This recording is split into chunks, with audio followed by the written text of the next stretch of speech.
You're watching Action News Now. Storm Tracker weather. Coverage you can count on. Here we go. A look today from the Doe Mill Road Alert wildfire camera in Butte County. Heavy clouds rolling through with some moisture showing up on the lens. Not some, quite a bit of moisture. Howie Gordon joins us now for the weather conditions tonight and for the rest of the weekend. He's in the Weather Center to fill us in. Howie. Yeah, a little crazy, Jerry. A year ago from now, or last April, sun came out and we didn't look back until really November. But here we have a storm after really getting on our little warm, dry spell. But little storms, little deviation just for a couple days. This is the way it is, but eventually we'll get back to business as usual, meaning sunshine and warmer temperatures. Here's our Inskip Hill camera from a little bit ago, and yeah, we're looking at some clouds and some rain out there. Now, cool again with rain for tonight.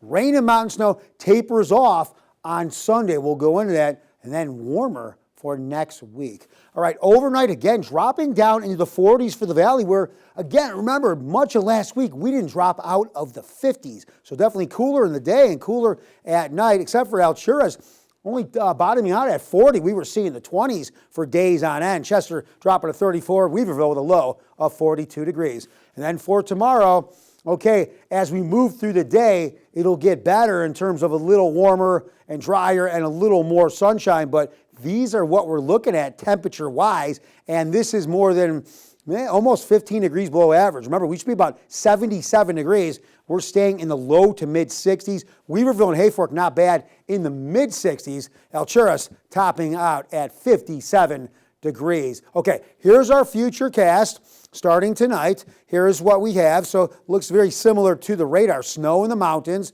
and all the moisture, for the most part, the rain taking place in the higher elevations. Some areas of the valley, though, looking at some rain. But look, as I mentioned, as we start moving through Sunday, what happens? The storms are pulling further away, and the rain and the snow slowly dwindling away and tapering off. We'll pick that up right here on the storm track position. So at Sunday at 5, the storm is continuing to pull away, and you saw in the future cast, yeah, we were drying off. And that will further continue as the storms move away and high pressure now moves into the area. This looks to be our weather pattern really the rest of the work week. Few deviations. We'll have a few weak storms pushing through. The impact mainly will be felt in the higher elevations in the form of rain or maybe snow way up there. Other than that, we are headed towards drier times and warmer times. We haven't warmed up to 90 just yet.